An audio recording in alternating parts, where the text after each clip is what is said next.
नमस्कार मित्रों, नई किरण चैनल में आप सभी का हार्दिक स्वागत है। आज कहानियों के गुलदस्ते में एक नई लोक कथा लेकर आया हूँ, जिसका शीर्षक है राब की करामात।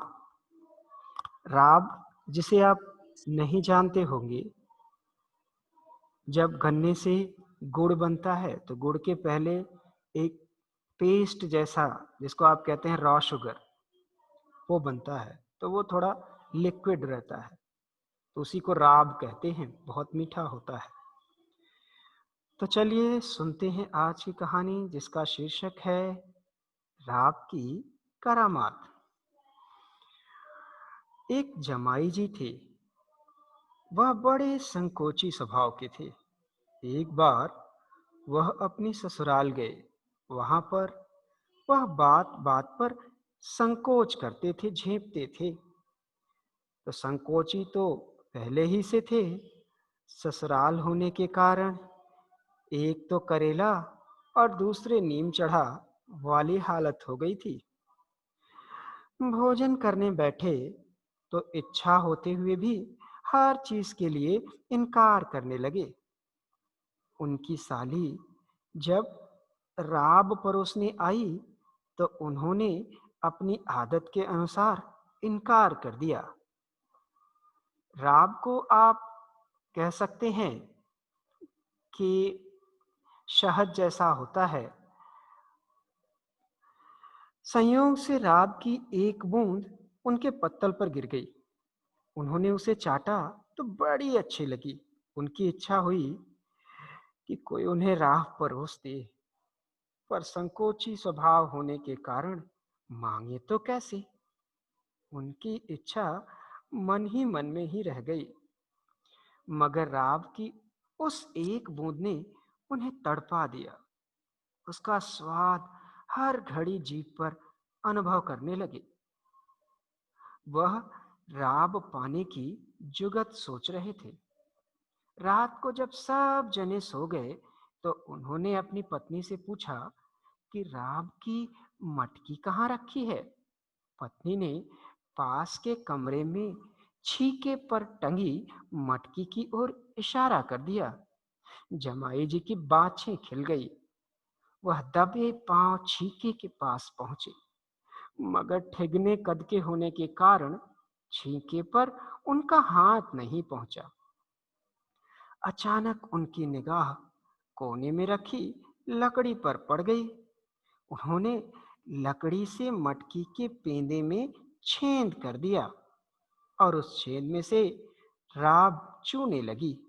उन्होंने अपना मुंह खोल करके चूते हुए राब के नीचे अपना मुंह लगा दिया।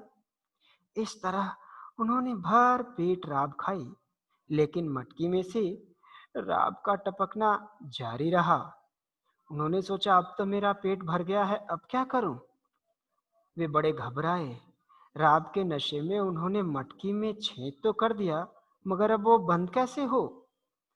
अगर रात को फर्श पर गिरने दिया जाए तो सवेरे घर में बिना जरूरत के हो हल्ला मचेगा।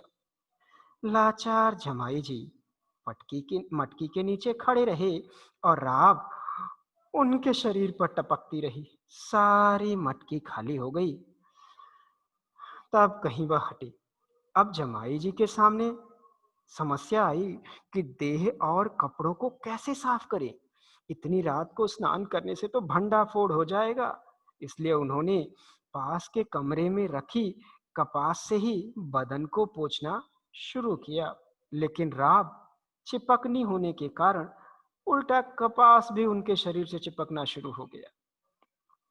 ज्यों-ज्यों वो राब छुड़ाने की कोशिश करते, कपास उनके शरीर से और चिपकती। होते होते उनका सारा शरीर कपास से ढक गया। वह बड़े अजीब से प्राणी बन गए। उन्हें इस हालत में देखकर शायद ही कोई पहचानता। अब तो वह और भी घबराए। करे तो क्या करें। राब ने तो बड़ी उलझन में डाल दिया। घर के लोगों के जग जाने का डर अलग सता रहा था। अगर उन्हें ऐसा भूत बना किसी ने देख लिया तो क्या कहेगा। बेचारे को जब कुछ नहीं सूझा तो वह कपास के ढेर से अलग हो गए और तभी पांव बसते हुए ढोरों के कोठे की ओर बढ़े। दरवाजे से तो बाहर निकलना मुमकिन नहीं था, इसलिए वह पीछे के रास्ते से आए।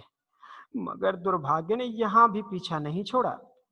जैसे वह पीछे के दरवाजे से बाहर निकल रहे थे कि किसी के बोलने की आवाज उनकी कानों में पड़ी। उनकी जान सूख गई। डर लगा कि शायद घर के लोग जाग गए। वह सांस रोककर मन ही मन भगवान को याद करने लगे। मगर भगवान भी शायद आज उनसे रूठ गया था। बातों की फुसफुसाहट और पैरों की आहट पास ही आती जा रही थी, और कोई चारा न देख वह दुबक कर अब भेड़ बकरियों के झुंड में छुपकर बैठ गए। सारा शरीर सफेद होने के कारण वह उन्हीं में से एक लगने लगे। ढोरे के कोठे में जिनकी बातों की और पैरों की आवाज सुनाई दी थी, वे चोर थे। उन्होंने देवी से यह मन्नत मानी थी कि अगर आज चोरी में गहरा हाथ लगा तो वे एक भेड़ की बलि देंगे। संयोग से देवी ने उनकी मनोकामना पूरी कर दी। खूब माल हाथ लगा, इसलिए वे एक भेड़ की तलाश में यहाँ आए थे। कोठे में आकर अच्छी मोटी ताजी भेड़ की तलाश करने लगे। अचानक उनकी निगाह भेड़ों के बीच दुबके जमाई जी पर पड़ी, और वह उन्हें अपनी पसंद की भेड़ समझ बैठे। सारे कोठे में वही उनकी आंखों में चढ़ गए। उन्होंने फौरन उस मोटी ताजी भेड़ को बोरे में भर लिया और कंधों पर लाद कर ले चली। जमाई जी की जान सूखी जा रही थी। कुछ कहते तो चोरों से प्राण जाने का डर था, इसलिए बेचारे पानी में बहते तिनके की तरह मजबूरी में चुपचाप बैठे रहे और मन ही मन राब को कोस रहे थे कि इस सत्यानाशी राब ने मुझे कितनी कठिनाई में डाल दिया। चोर चलते चलते देवी के मंदिर में पहुंचे। यहाँ वे बोझ को कंधे से उतारने लगे तो जमाई जी से नहीं रहा गया। वह बोल पड़े, भैया जरा धीरे से बोरी उतारना। चोर बोरी में से इस आवाज को सुनकर बड़े चकराए। उन्होंने सोचा कि यह क्या बला सिर पर पड़ी। घबराहट में बिना कुछ सोचे समझे वे सिर पर पैर रखकर भाग खड़े हुए। जाते समय वे अपना चोरी का धन भी ले जाना भूल गए। जमाई जी देवी को याद करते हुए बोरी में से निकले।